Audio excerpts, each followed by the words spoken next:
Okay, welcome back to Enter the Double Dragon podcast. It's your boy Shane Greenwood here at the Double Dragon Gym itself. I'm here with me with Trenton Lawrence and Hugh Donald.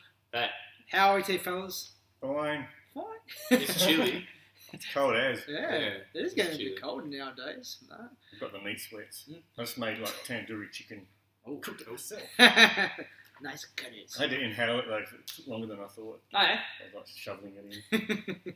Very much enjoying still training outside as every other state in the country. Yes. Head back indoors today.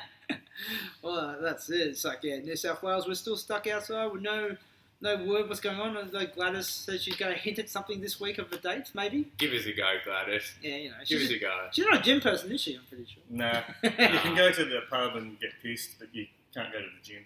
Yeah, I don't want to beat a dead horse. I'm not going to spend that much time on it. But, like, I've been on board with, like, if you've got to keep the gym sharp, you've got to keep the gym sharp. Whatever, like, you've got to play the game. But as soon as you're letting someone into a pokey room, now it's fair game. Now we're going everywhere. Yeah. Right? Yeah. Like, that's not, Like, You've been to a poker room? It's filthy. it's disgusting. Yeah.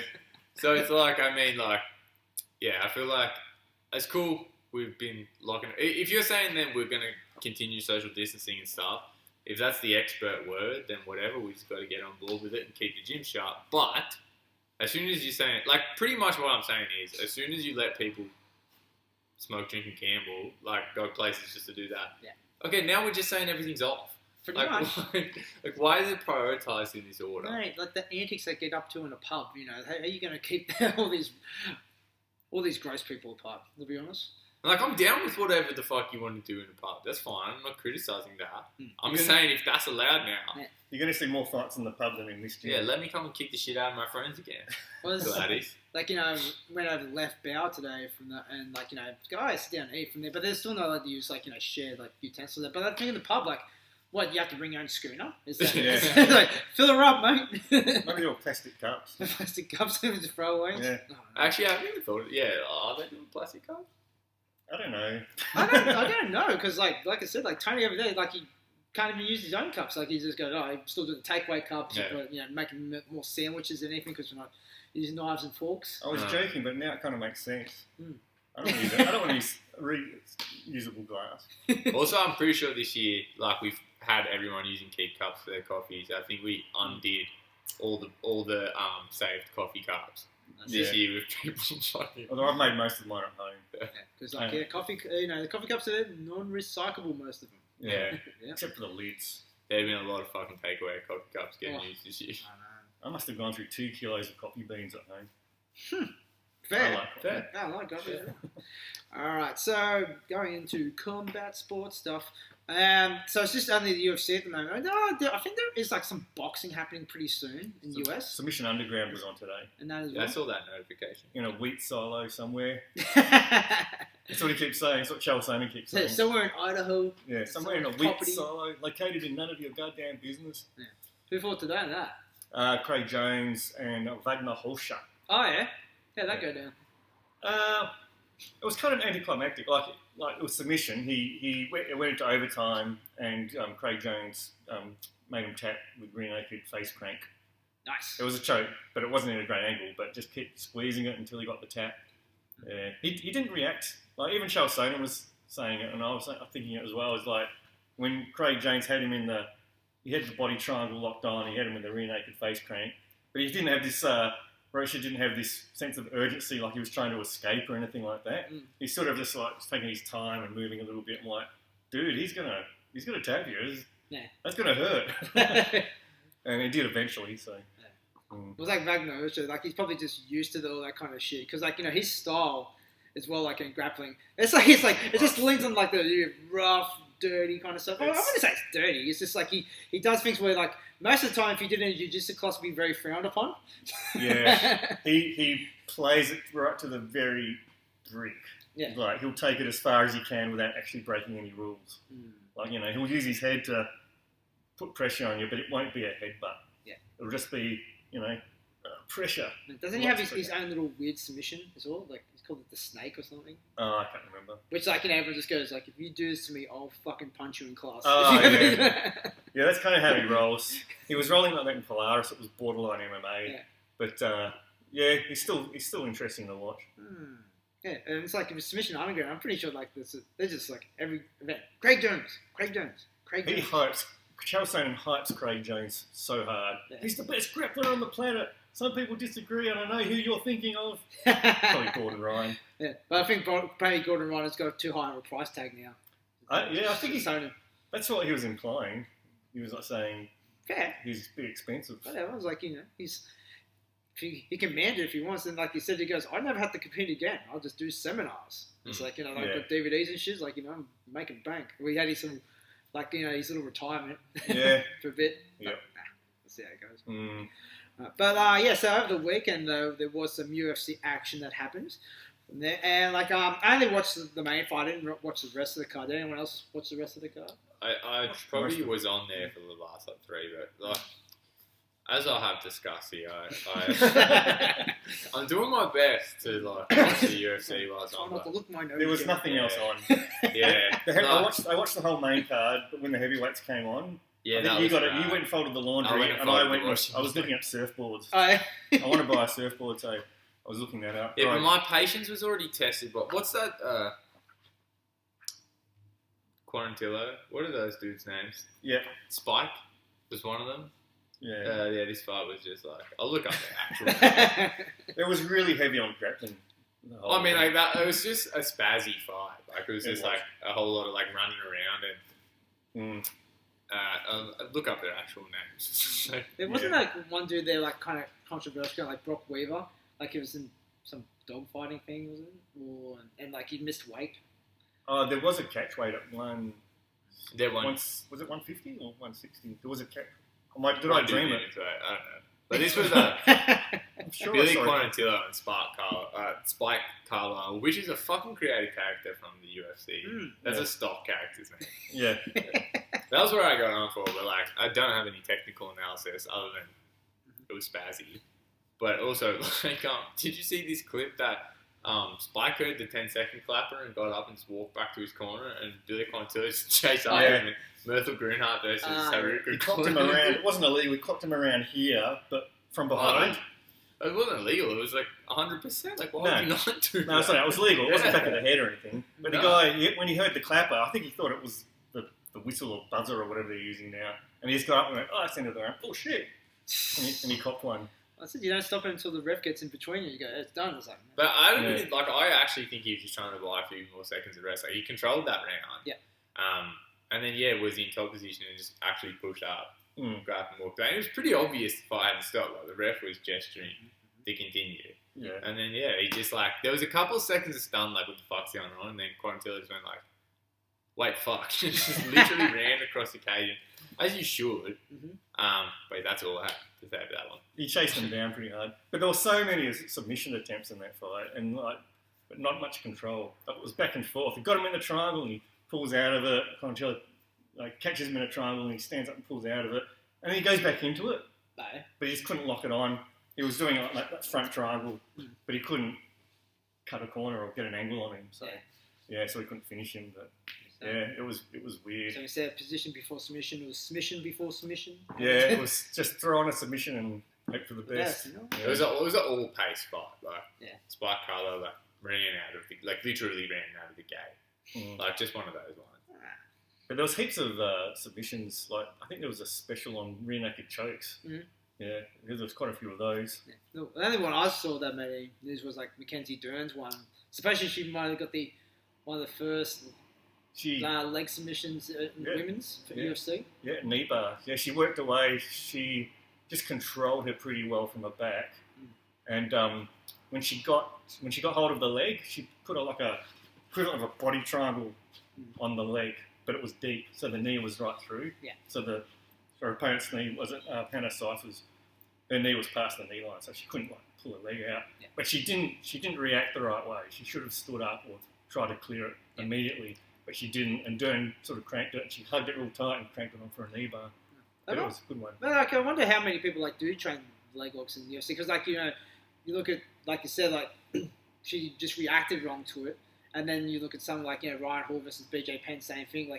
BJ pretty much reacted wrong to that as well. Yeah, I heard that, but in BJ's defence, he said that it wasn't a case of him reacting wrong. His foot slipped. Mm. And I was like, oh, yeah, excuses. But when I went back and watched it and they showed it in slow motion, you could see his foot slipped across the hip or something. Mm. So it looked like he was turning the wrong way, but he actually it was just an accident. I guess it's like doing leg submissions for me is like also it's a lot of percentage like moves to win, especially when as the fight goes on. So if you're kind of starting off and like everyone's a little bit drier, not less swift from there, it's like there's a lot there's a higher percentage, but then as the fight goes on, everyone gets slippery and things like that. It doesn't happen as much. So. Yeah, that's right. It's easier to escape. You can fudge and escape much easier in no gi or MMA when you're covered in sweat and you're slimy. So well, speaking of like with jiu-jitsu from there, so the main event we had Gilbert Burns versus Tyron Woodley, former champ, and like Gilbert Burns in his own right, like it was like a no-gi world champion from there. I don't think it was a black belt level, maybe it was brown belt like that one, but like he was like a real decorated champ, and like he does use his grappling effectively, but he's been training at like was it Hard Knocks 365, I think, which is Henry Hoof runs from there, and I also think he was in the corner. Yeah, I'm pretty sure he was in the corner. He's been in the corner like in most of like Gilbert's fights, and I think like was it Martin Nguyen trains there now as well? Oh yeah, last couple. Henry Hoof is a legit kickboxing for MMA trainer. Yeah. Where are they based? US.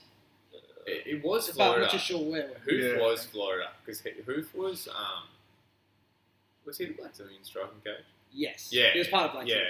But I know he's moved camps a few times because I've seen him attached to a couple of camps. But yeah, he was based in Florida. Yeah. But yeah, I think he's settled now with Hard Knocks, which I don't know if it's his actual gym or he's just part of it from there. But like like legit coach for MMA striking, and like you could see like with Gilbert Burns, someone of theirs who, like pretty when he first started, like a very raw product, like got the grappling chops and that, and but like the striking was just like just a powerhouse. Yeah. And that. And but like you saw in this fight with Woodley from there, like he just put it together really nicely. He always had a good low kick, and like that made a big difference in this fight. Like starting off, like Woodley has that very kind of like wider, like, more so squared up boxing stance where most of like load up his rear hand, do slide back movements, and also just have his hips in position to like for takedown defense. Which going into this fight, I think he had the highest takedown defense in welterweight history. Woodley, yeah, he did. Yeah, but like you saw with this one, like just straight out the gate, I think what was like maybe even a couple minutes in, like Gilbert Burns just throws down a heavy combination, just nails Woodley. Yeah. Straight Nailed him hard. He made Woodley react really hard. Was it the second he hit a double leg on him? The only person to ever take down Woodley was Burns. He hit a hard double. But when they hit the replay, I was like, how did he not defend that? But when they hit the replay, it was just the timing. He timed it so well. Double. Yeah. It's like, he timed that one reactive double from there pretty tight. Like, just drew Woodley into a fist fight. And as Woodley came in, he just got on his hips and just took him off his feet. Yeah. It's like you never seen Woodley just go, oh shit. Yeah, just, get it was dumped. just a clean blast double leg takedown. Yeah, so it was kind of very much a pace strategy from Gilbert Burns in this fight because he really just stuck his foot on the gas from the first second, and I think Woodley's one of the lowest volume fighters at the top end of the world. He really doesn't do a lot. Because people still talk about Woodley a lot about how at some point he stopped doing anything. He never did a lot. He knocked a lot of people out. He never did a lot. No. He's accurate, but I think from Burns it was very much just march out and get in his face and just don't let him settle and have that time the time and distance. Woodley really liked that, like you said, wide low base, just skirting lead hand and just really kind of sit himself towards the fence. Burns was like, nah, fuck it. Just doesn't give him any space to measure and touch and look, but also just bustle in and I liked Burns' physicality in the clinches. I actually thought when that gash opened up on Woodley, which was early, first minute or so, opened the gash. I thought it was Burns' shoulder. Because if you watch some of the clinch exchanges and the way that Burns was just doing a really good job of just dropping his whole weight down and then just throwing not necessarily with intent to strike with the shoulder McGregor Cowboy, but just the method of just even if he's just turning and moving position, he's kind of intensely levering his body against Woodley, like in every movement, just like, and then Woodley never came back from that. No. First, like initial, just like closure of space, and then Woodley could never settle in that fight. Yeah, it was just taking out of his tempo straight off the bat and just couldn't reclaim it off that. And like as we were probably talking before, like maybe in something like the smaller ring or the smaller cage may have something to do with it also. Yeah. Like trying to he's as we talked about, he likes to do the slide back. Like he likes to draw people onto his right hand a lot of times, and because like really, if you look at like those fights, he's had a fair few, like that's how he did his welterweight run to the throne, like just basically just pinging people with massively well timed right hands. Yeah, like Robbie Lawler, one punch Robbie Lawler just sliding it back to the fence and doing that. Yeah, and then there's other times where he's like squeak past, but like just had stinkers. Like just nothing happens. Like people like get to the point where it's like almost just like I want to go in, but it's like they're too afraid to go in.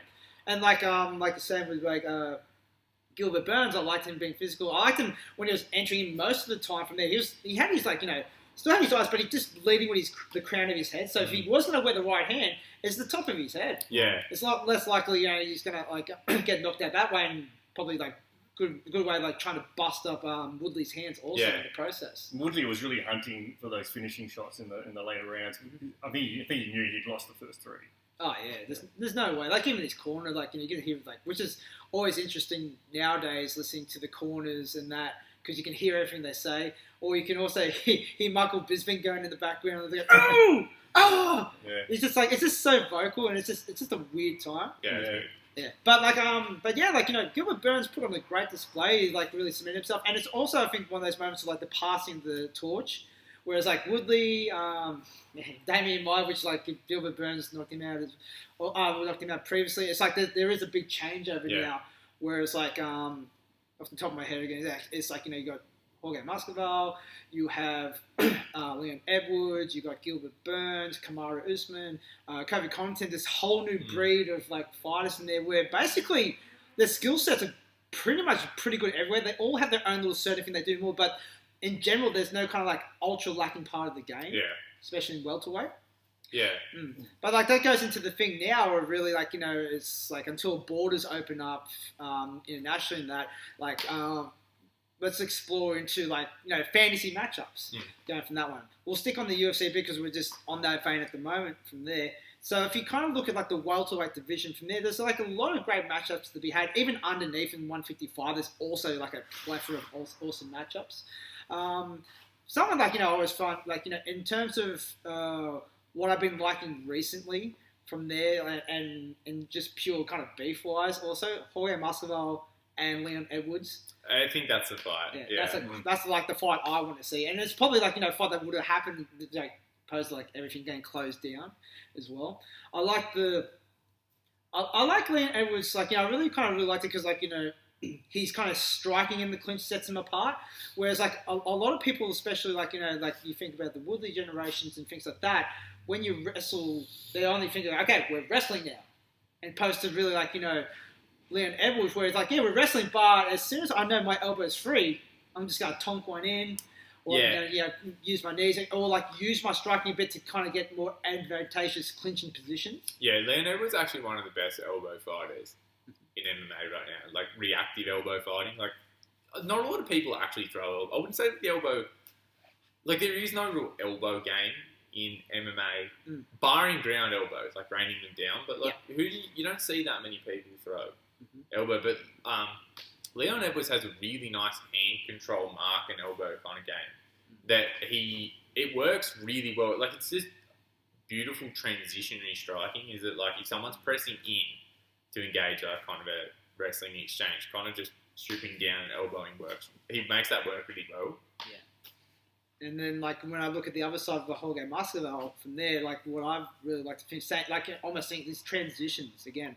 Like, he's very, like, he has a game a lot of times where, like, he'll shoot for the single, but really it's just a reactive. So as soon as, like, he picks his legs up, like, you leg up, he'll let go of it and just start unleashing strikes from there. And that's been a really good, successful game plan for him. Like, it just kind of gets you thinking too many things. Go, oh, we're wrestling? Oh, we're striking? Like, what am I meant to do in this position? Off of that. And also I find, like, I like basketball, he kind of shifts a lot. But the shifts in a manner that makes sense. Like, like, you know, when he fought Darren Till, got Till moving backwards in a straight line, and like, instead of him trying to gallop up too much, he was able to shift, cover more ground a little bit quickly while he just goes, well, I know Till's going to be here, sticking the hand out, leaning the head back probably a little bit too much, whereas, like, you know, if I can just kind of shift and clip him while his head is past his feet, I'll be able to, like, you know, to at least knock him off his feet. So, like, that's a matchup that definitely want to see. That will happen down the line, but that's one of those matchups where I just go, I want to see it now. Yeah. These need to happen now. I think as far as what they're going to do with, obviously Masvidal is kind of the man of the hour. I think Colby Covington left American top 10 this week. Yeah. Which probably tells me what they're going to do with Jorge Masvidal and Colby Covington. Well, that's... But like you think of... Is Usman like their training partners is Masvidal and Usman, is that right? Or is that something else? Masvidal and Covington were training partners. Yeah. So I think Covington leaving ATT probably means he's going to be massive. Yeah. But then, like, ATT is weird because that camp is so big that it's kind of routine that their guys fight each other now. But there's also... Oh, no, I'm thinking of, like, Woodley. Yeah, because, like, you got, like, ATT in a couple different places. Yeah. Like, one goes in Coconut Creek and the other one's, like, more of a Miami area, I think it is, Florida. So, like, you know, so he goes, what do they think about boys fighting boys? They don't know, because, like, remember when Woodley won the title from Lawler, they were both at ATT. They were both representing ATT. Yeah. Because it's not like they kind of have a system in place for when two of the guys have to fight each other. Like, they start partying. Yeah, it's not an uncommon thing. I think generally the way it goes is, like you said, it's a big operation. So most of the time, if you've got two guys at the top end of the same weight class, they already don't. Because like they don't share training partners or coaches and stuff. They just operate within the same facility. How weird though. Yeah, bizarre. But then again, like I was actually listening to Luke Thomas, where he was like making the comparison, like, you know, in terms of like Dutch kickboxing, where it's like, you know, you go, hey, it's pretty common for stablemates to fight each other. Yeah. Well, because they fight each other every day. It's like, what's the difference? I've never understood this. You don't fight your teammate kind of mentality, is it? Because you know each other's secrets. Well, that's just going to even the playing field. I don't know. It's like it's different because, like, you know, Dutch, like I said, they just fight each other, so it doesn't matter. Yeah. But then, like, other things, I don't know. Maybe like it's like, well, it'd be a thing like if you did something here, which at one point there probably would have been, like, you know, one the Waco comps were meant to do. Benny Greens versus J2. Yeah. That might have happened. That would have been interesting. They were both kind of down for it, but, like, it can cause, like, you know, weird tension. Yeah, like... So, you know what I mean? Yeah. I think... I don't know. I think it's like... When you talk about Dutch, it's not uncommon for Dutch gyms, stablemates to fight each other. It's because it's very much... if you compete... Like, high-end professional Dutch fighters don't fight each other, right? Like, you're not going to... Like... And if two kind of ranked Dutch kickboxers are going to fight, it's in that kind of situation of like, one's a major like similar to we're talking about, like one's the champion of a major organisation and they want to fight. But like when you talk about Dutch fighters coming up fighting their teammates, it's because they very much fight in that arrangement where you go and fight in a tournament, like you show up and write your name down and then the matches get done. It's a pretty different... Like, if you had me here and I was going to fight someone from the gym, like, in 8 weeks, and we both just, I mean, like, you start training at different times. Would you fight Kai? Would you fight your own son? Would I fight Kai, who's, 12 kilos lighter than me? No, one day he'll be heavier. Actually, yeah, Kai's going to outgrow me pretty soon. And when that happens, the answer is, fuck no, I want to fight Kai. Well, like, there's never really, like, it's come to the point of, like, you know, basically both rise to the top of a division, like, oh, it's just us.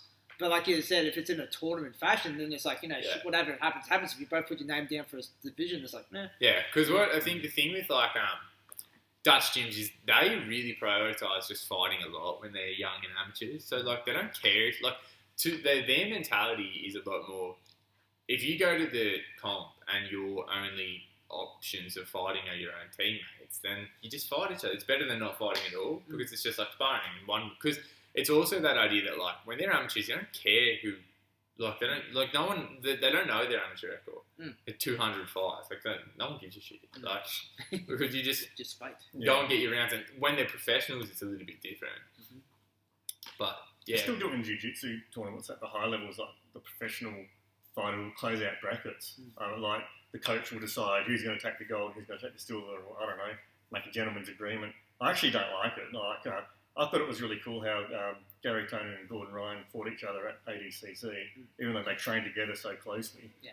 But, I respect them for that, because they didn't go into that bullshit, I'm not going to fight my brother and my teammate and blah, blah, blah. It's like you were saying, they fight each other all the friggin' time. What difference does it make? I mean, I think like the issues, like I obviously understand why people don't fight teammates, but in that, the bizarre thing about the American top team situation is they're truly not teammates. Like they just fly the same flag. Like they really like they might train in the same building, but they also sort of sometimes train, like you said, sometimes train in different places. They don't have the same coaches. They don't have the same training partners. They don't have the same stable. It seems like, well, I guess it is like, like it's a professional operation where basically it's on they are training everyone almost like individual professionals. It's not like, it's not like a team we get together, but like, ATT, seems in particular, like, from there, like, this is your set schedule time.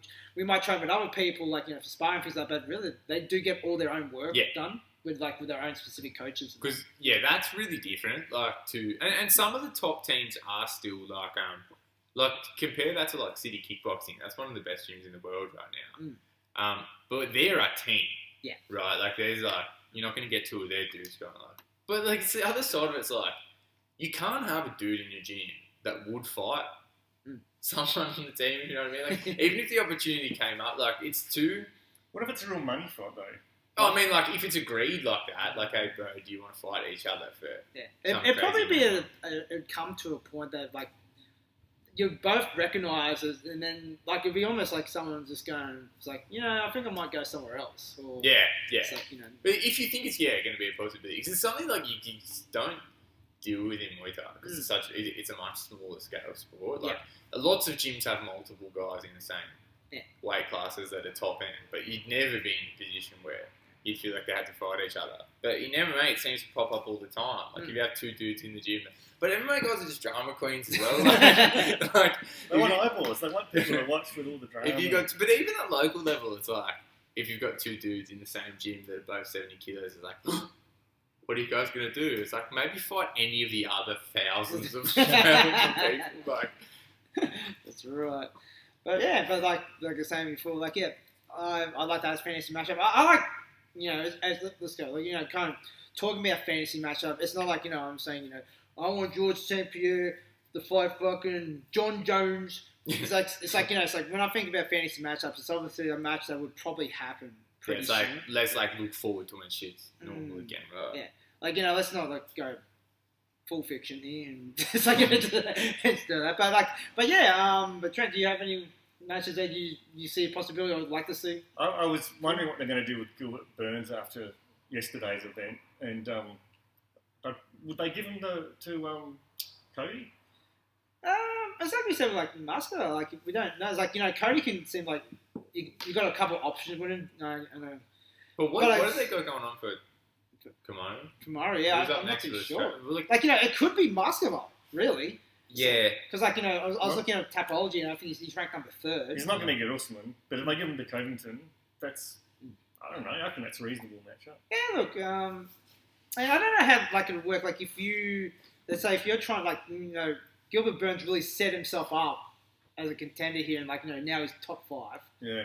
And that's like, what kind of match does he need next to kind of get him into that contender match? Like, would a fight, like, obviously MMA works a bit differently, where he's like, it's not really a matter who you fight. It's just like who fucking draws the most. Yeah.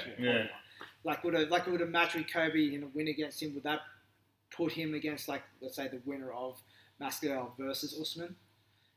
It could. I don't actually like Masvidal versus Usman. Nah. It's not a great match for Masvidal, and like as we've talked about before, like Masvidal's really jumped up the ranks. Yeah. Like, and if you look, he's like, who the people we fought, like Nate Diaz, who's not really a 170 from that one, and like for the BMF belt, and then like he fought like Ben Askren before that, which is like, I wouldn't say he was the top of his game, like he's not in his prime anymore. That one, like, and he just copped the fly me 3 seconds into it. Yeah. And then before that as well, like he fought down until 1, legit. Yeah. Fair enough. And then before that again, like in 2017, he lost split decision to Damian Maia, and he lost the decision to someone else. I can't remember from that one. But he just he kind of just really sprang up. Yeah, and it's like his ranking position is just media influence, really. And I'm a big fan of Jorge Masvidal. It's one of the reasons I don't like the Usman fight. I've been a fan of Masvidal's for a while, since he's one of those when I like someone in MMA because I don't follow it that closely, I like a guy's style. And he has a lot of a lot of the kind of Jorge's plays I really like. It's why it was often so frustrating to watch him lose split decisions because he would kind of just wander back on the fence, doing some really nice pullback counterboxing plays, but not really pressing enough to kind of a lot of the time. It was kind of but when the decision was read, it's he didn't get robbed, but he didn't push it. He didn't push for the win enough. He was he was just going to I'm just going to cruise this kind of thing. He fought for a while he didn't care. His last 7 fights, he's only got 2 decisions, and all the rest are TKOs. Mm-hmm. Yeah, but I do think he's in career best form. I think he's had some. He's benefited from circumstance a little bit. Had a somewhat cruisy run, not cruisy run of opponents, but he's been in high profile matches with very winnable opponents like Askren and Diaz. Yeah. Guys that were kind of over the hill. People not top 5. Yeah, but I do think he's in career best form. But it's kind of just I just think it's a perfect storm sort of right now for him. If he shows up against Usman, it'd be a really interesting fight. But but then now I remember the other guy he lost to, Stephen Thompson. Fuck, he looked shit on that. He looked flummoxed. He just almost goes he got to that point where he goes, I don't know what to do, so I'm just not going to get knocked out. Yeah, that's what he just he goes. Let me make sure. I was looking at the rankings for welterweight and Tapology because I don't look at the others. I think they're jank. But I've got Usman 1, Colby Covington 2, Masvidal 3, Burns has gone up to 4, Leon Edwards is 5, Tyron Woodley 6, Wonderboy Stephen Thompson 7, Rafael Dos Anjos. I don't know what they're going to do with him now. I think he's dropped his last 2. Yeah. Tyron Woodley versus Rafael Dos Anjos, lose town. Yeah. Damian Maia's 9, and Michael Chiesa is 10. Even just saying that in my head, Rafael Dos Anjos versus Tyron Woodley, they sound 2 weight classes apart to me. Yeah. So it's it's good. Rafael that big. I think there's a fun shake-up you can do for welterweight. I think absolutely dismantling a former champion should get you a crack at the belt. I think you just put Gilbert straight in with Kamaru. I think do Colby Covington versus Leon Edwards. And I think you do Cuban Jesus versus Conor McGregor. Let's just fucking have some fun. That's a sick fight. Yeah. Let's just do that because I think for where they're both at now, I don't think there's I guess I'm thinking this from a business standpoint.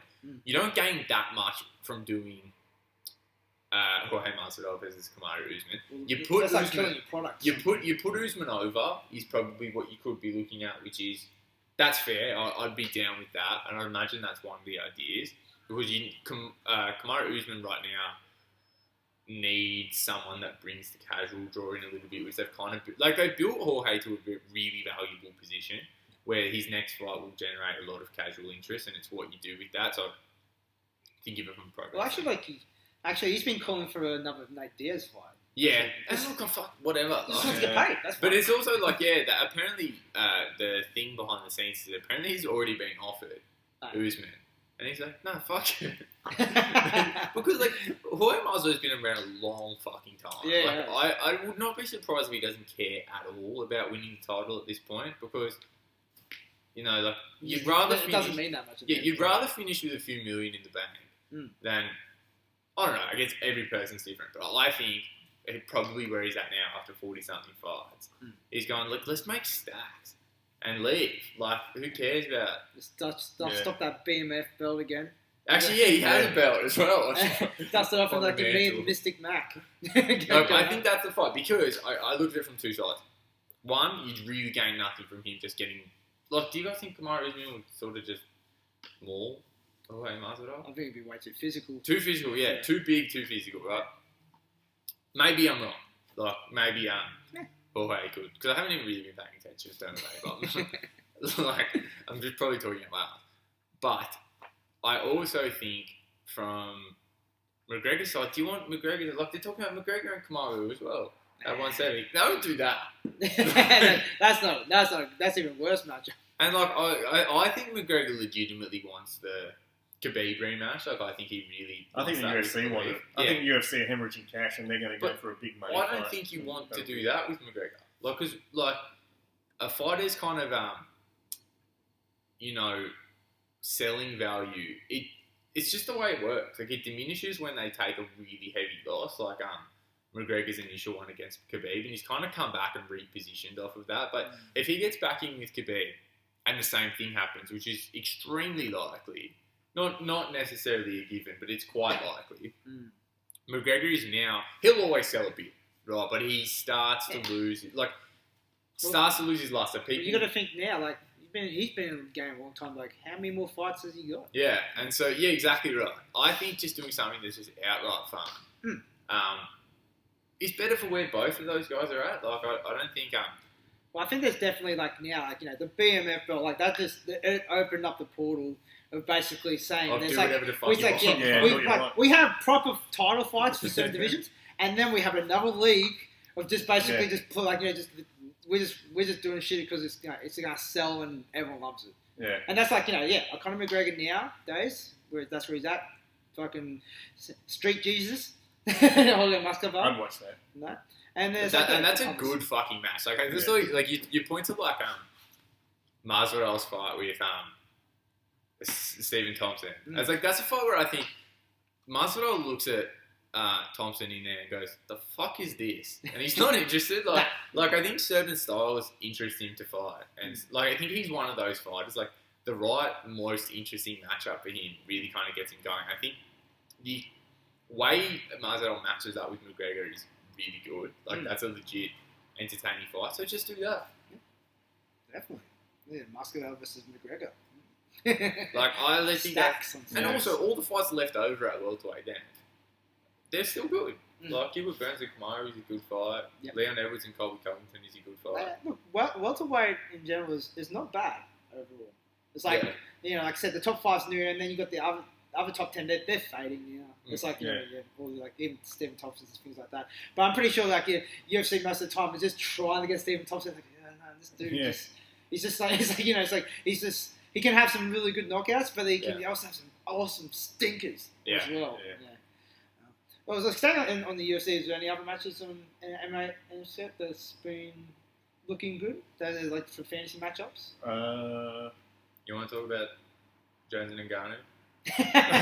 Is that still a thing? I think there's like the actual things that could happen, but going into talking about John Jones just recently saying from there if you want me to go up the heavyweight in general, you're gonna have to pay me some more money, which is fair. Like how much is he getting? Like they were saying in his someone made the argument. He's been really pipey on Twitter, but it's interesting.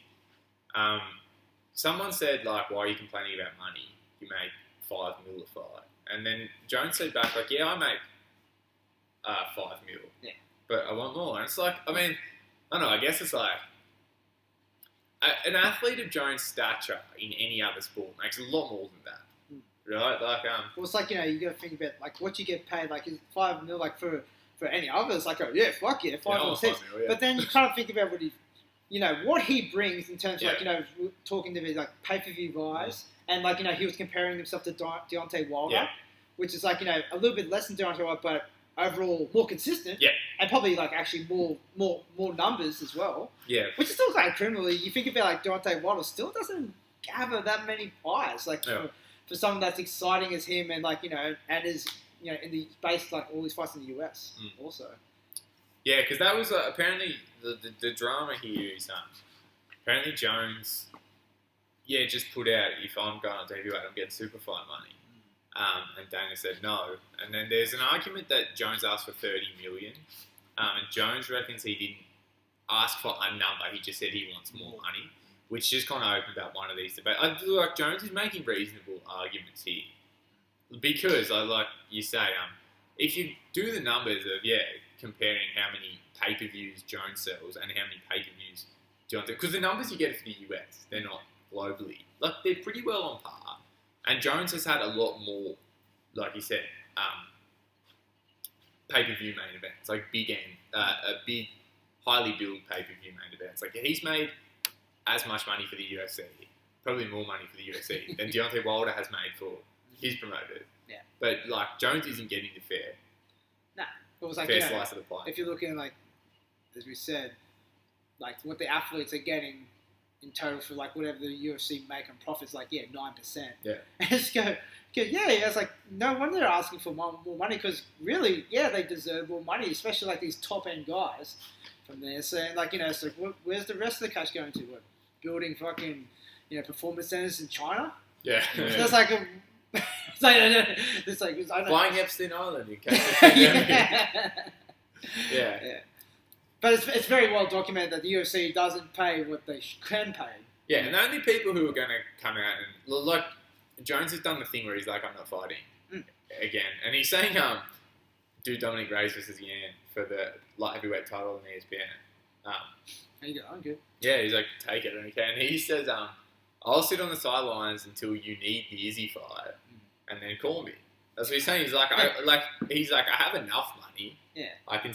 He doesn't sit out forever. He doesn't have to fight. Yeah. Ever again if he ever wanted to. That's kind of what he's trying to communicate. Like, I think people don't really understand. Like, Jones, for a guy who's like mostly insufferable, has been fairly intelligent, and he's like, what you guys don't get is like fighting's really fucking dangerous, and I have enough to not do it anymore. Yeah. So like, let's start talking about what. Like, I think it's important to be like, because you can start to feel like it's sort of just greedy that a dude making $5 million is saying I'm not getting out of bed for less than a lot more. But it's just about asking for your share.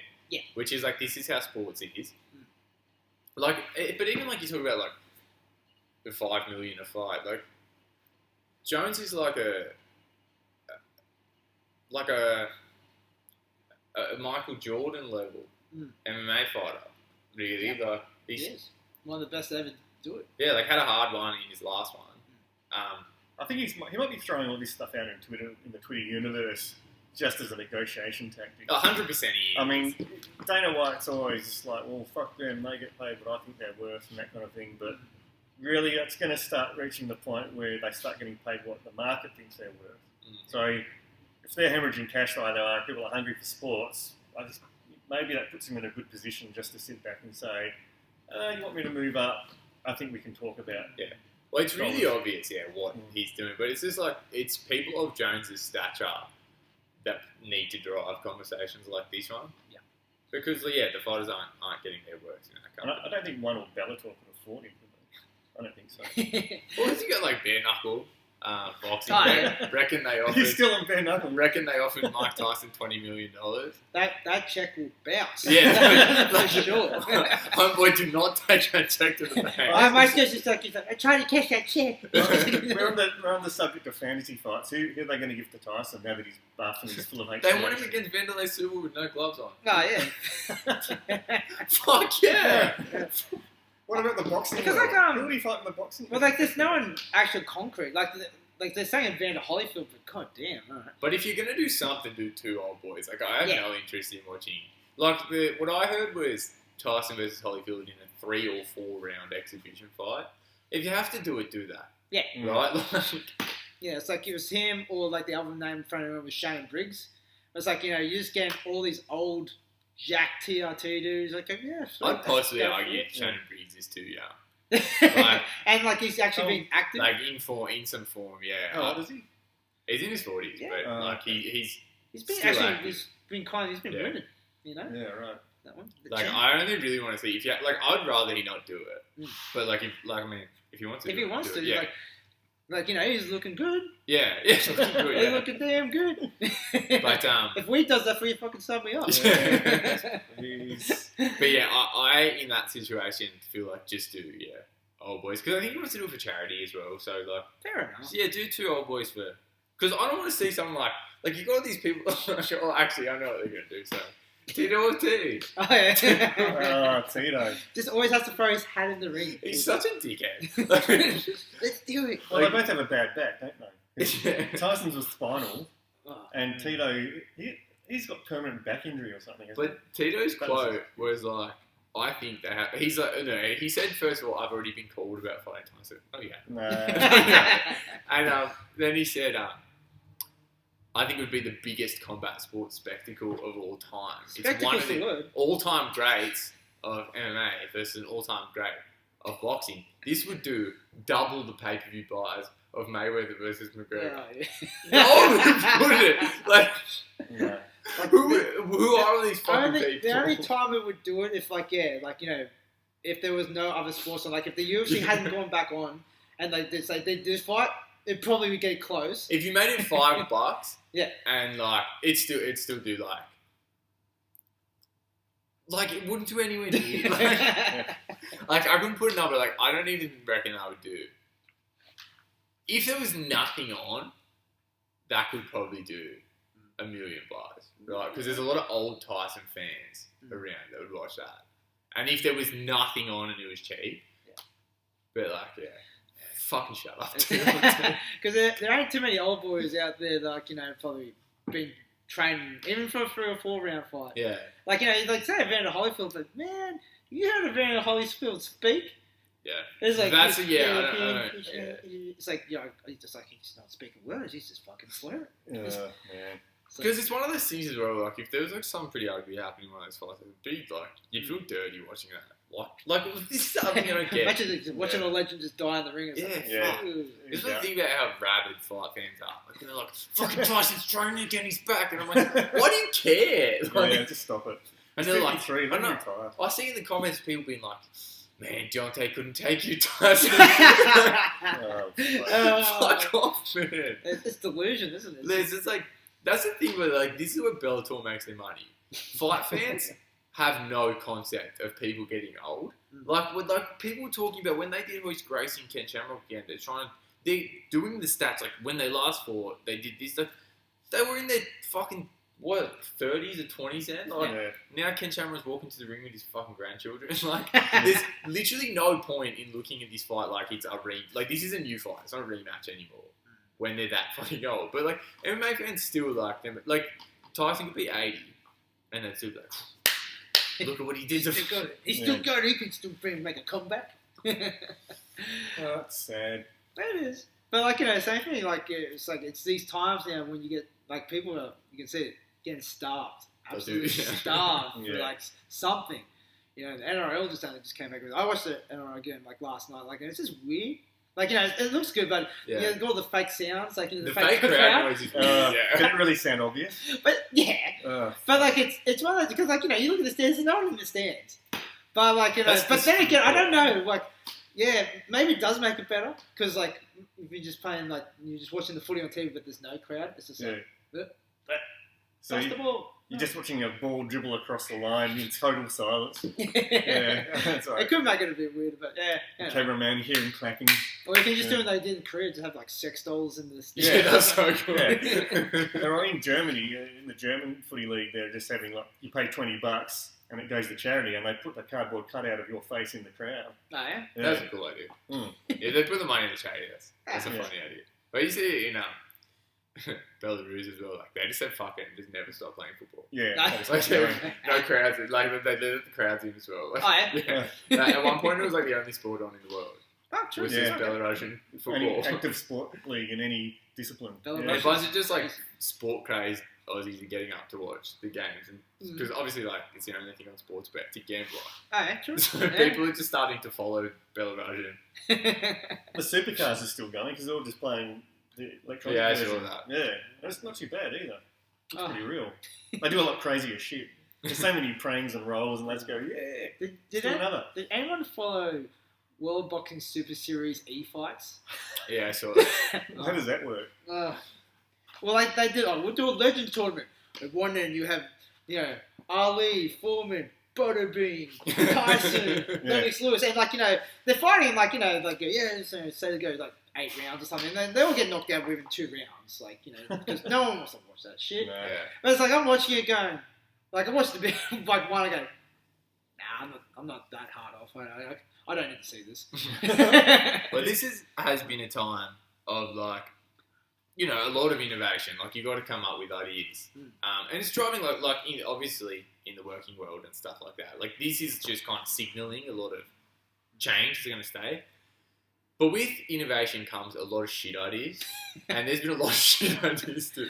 Like, you get a gem every now and again, but yeah, you got to wait for some shit first. But this is all just like right now. We're all just making up shit as we go. This is just throwing it at the wall and seeing what sticks. Yeah. There's a lot of crap going on. Until the next pandemic, it's like we're just figuring it out what to do.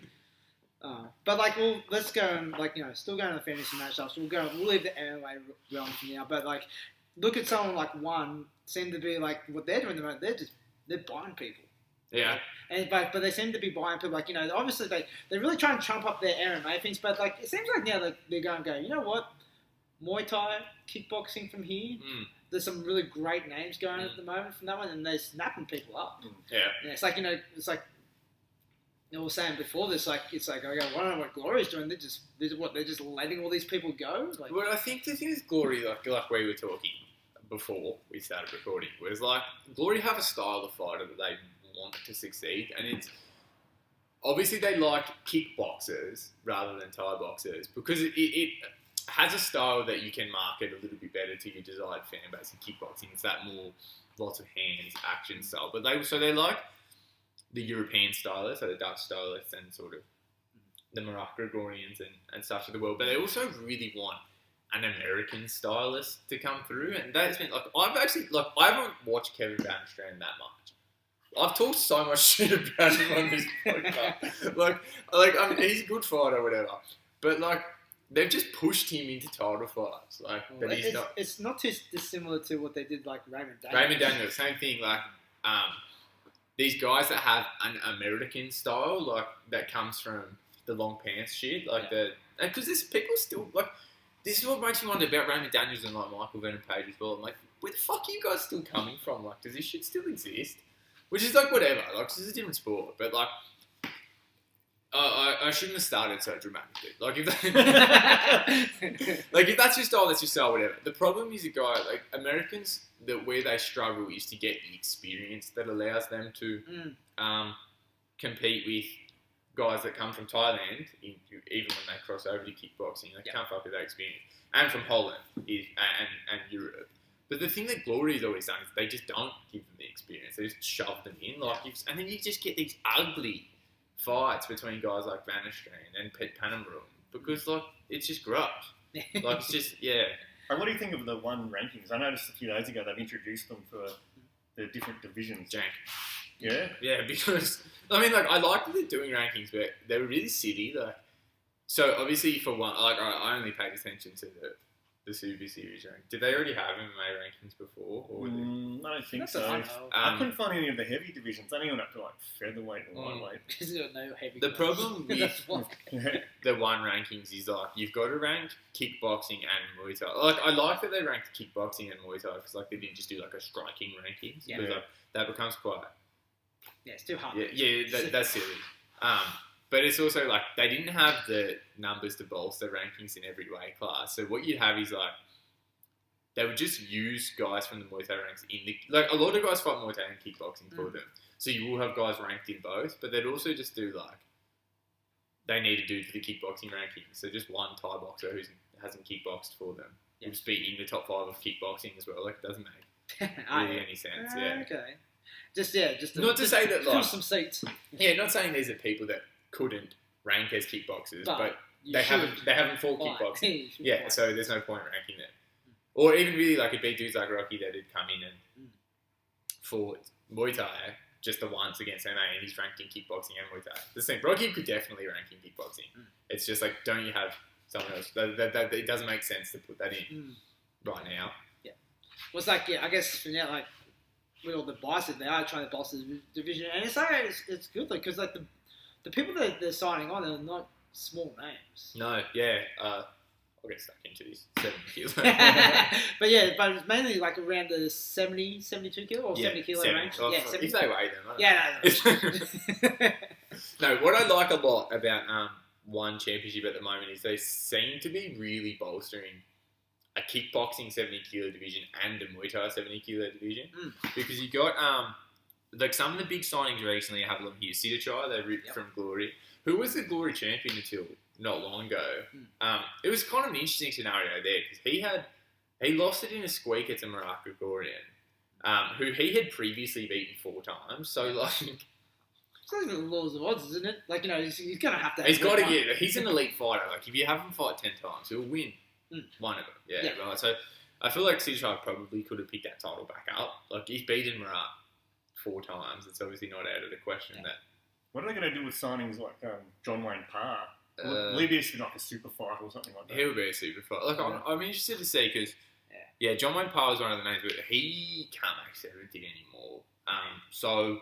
He's like massive weight cuts. He was always a big weight cutter. So like I think the lowest he'd kind of go now is like kind of 73, 74. And with one hydration testing, if it exists, you probably think he'd be up towards that kind of region here still, kind of weight class. Oof.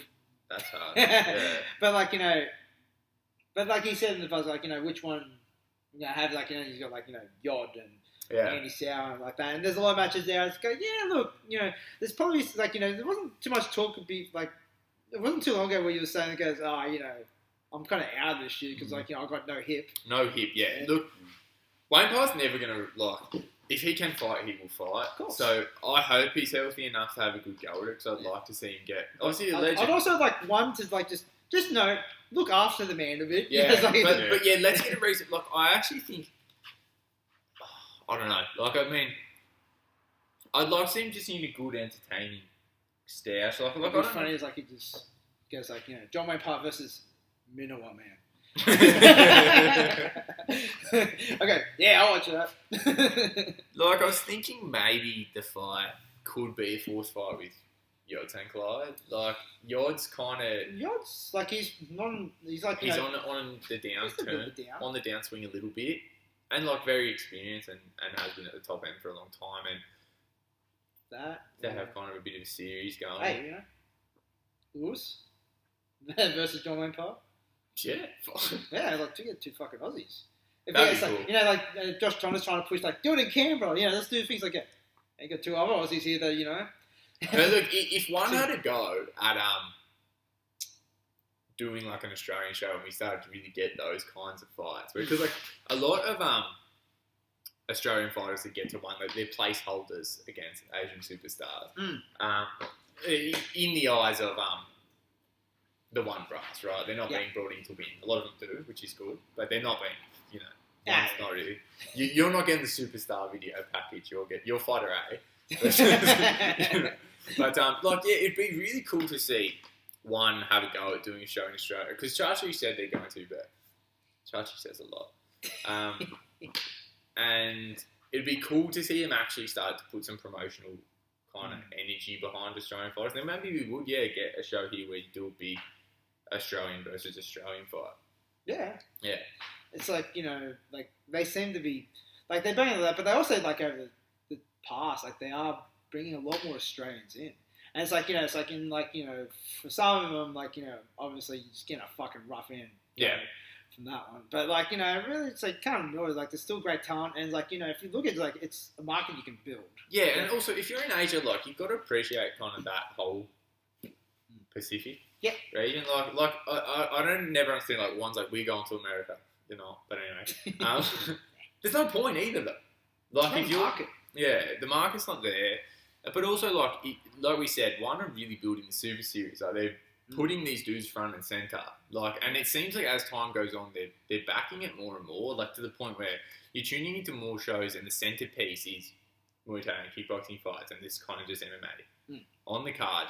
You can do that here. I've been building it for a while now. Yeah, you can legit do that here. Like if you really gave it some promotional push, like I think we have the marketing in Australia where you could put on a big Muay Thai fight card and really sell some tickets and stuff like that. It's fallen off a lot, but I just think the problem in Australia has been there's been a big following, but not anyone with the promotional power to really put on fights. Like we don't have anyone that can put on these. The big media platforms like Foxtel, they're dying in the arse. They really are. And this COVID-19 pandemic has not helped.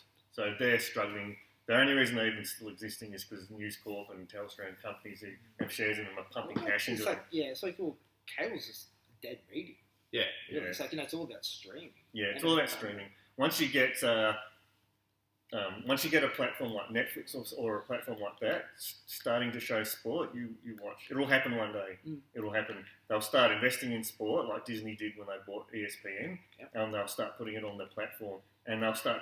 I don't know if they'll start doing it live. It makes sense, but I know they've got the infrastructure to do it. At the moment, they're just funneling money into movies, TV shows. But when all these other platforms start to fail, like they are now, they'll swoop in and build something like that. And so you could have niche sports like Muay Thai and Kickboxing. You could have niche sports on these streaming platforms like that. And then you could build them up. Like one don't need North America. That's what I mean. They just don't need them at all. Like, I think expanding out this way makes more sense to them and probably more money for them.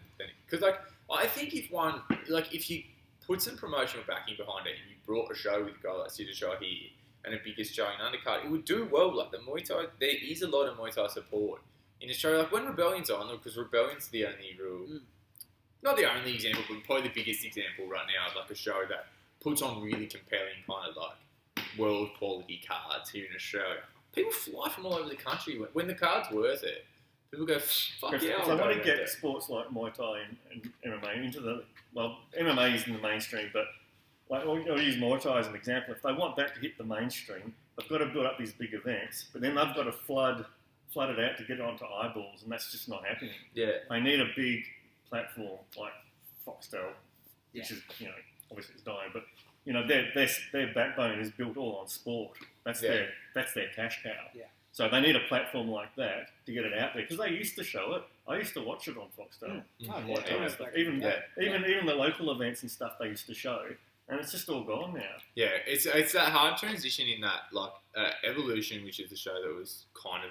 Oh, actually, there was a network of shows on Foxtel, but I think Evolution is the one you point to.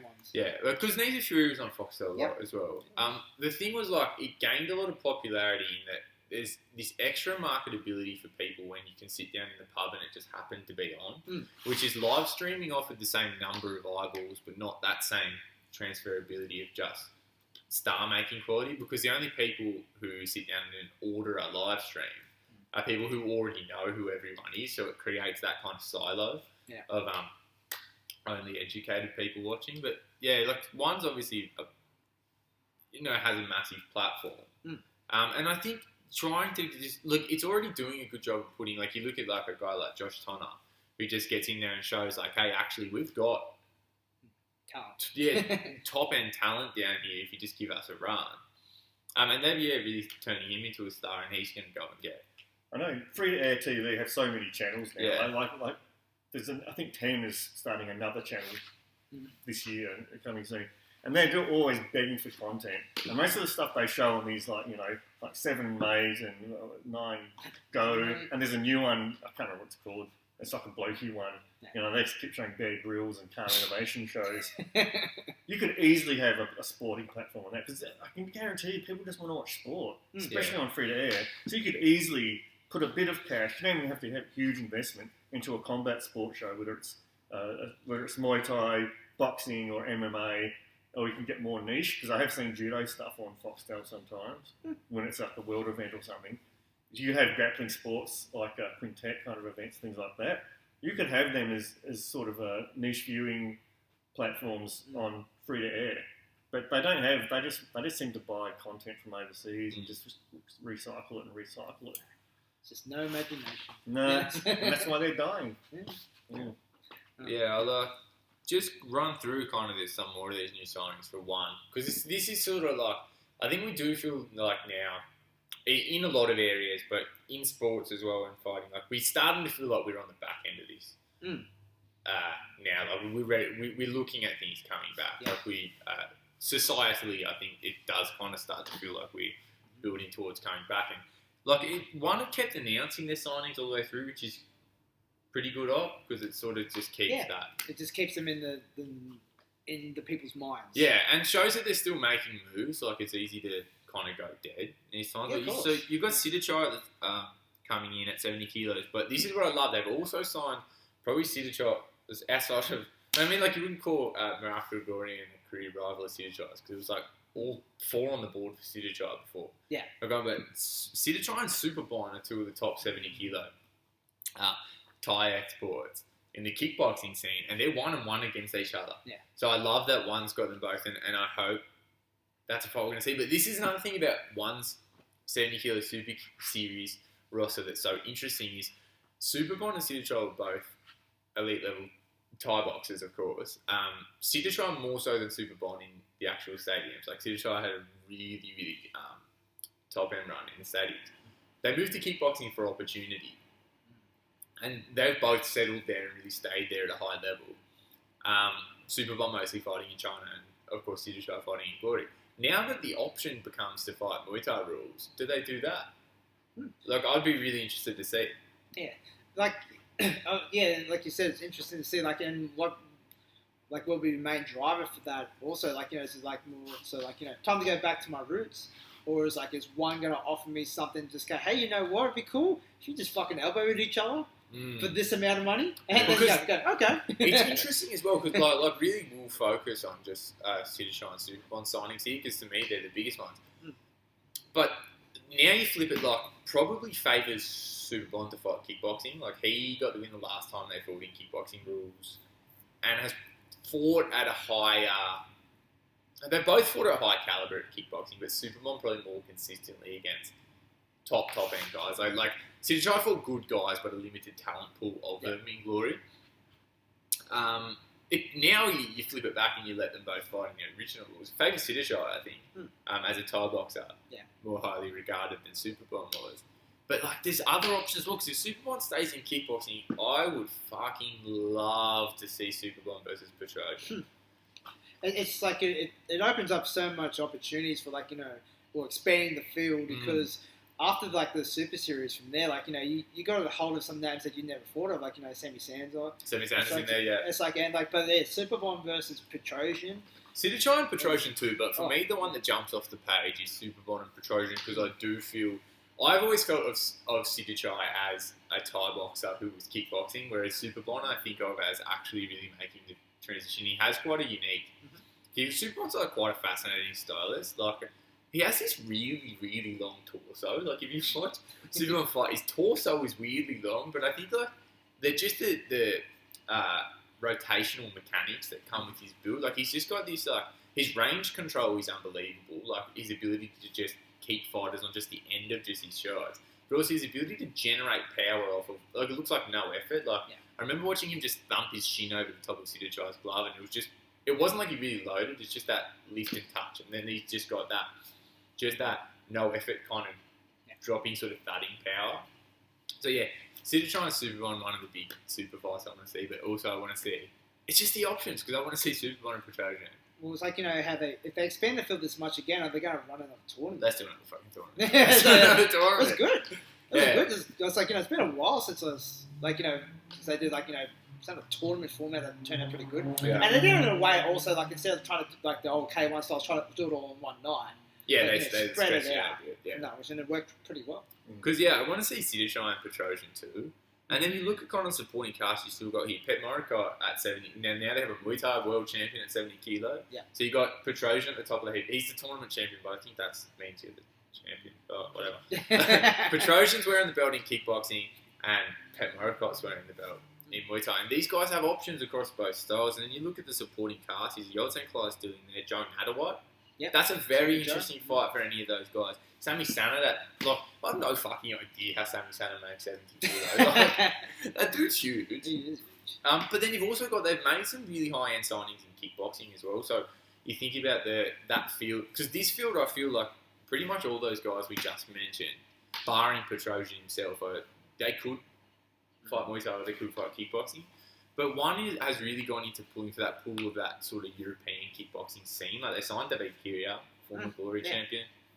A little bit over the hill now, probably, but still an interesting signing. Always there fight. Yeah. Would they ever go into boxing? Those rumours. Yeah, they have. They did Strusicat, yeah. Would they do boxing? They did a Strusicat Thai WBC World Champion defender. Okay. Would UFC get into it still? Because I heard rumours that they'll... No, they never fucking do it. Nah. I don't know. It just seems like it's too hard of a field to kind of break into, really. Yeah, it's pretty tied up. They also signed Typhon Olskin. Yeah, fuck. Yeah, That's a good sign. Really exciting. And also Jonay Risco, who has a win over Borkow. Yeah. Over the Infusion, who recently lost to Typhon as well. So it's just interesting, like, what I like about one Super Series, that's just some of the names. Like, Very surprised that they could pull Typhon. Yeah, I mean, it makes me wonder what's happening with Infusion, because, like, both those guys are Infusion mainstays. But, like, I won't go into fantasy matches because they're all, like, fuck, make any combination of any guys. They're all great matches. They're all fantasy matches. But yeah, it's interesting to see them really start to build that separate. Because this is not. You look at the guys that they've now pulled from the kickboxing side. There's no Asian focus there. They've actually really reached out to pull European talent. So it really does feel like a kickboxing and a Muay Thai league are building there now.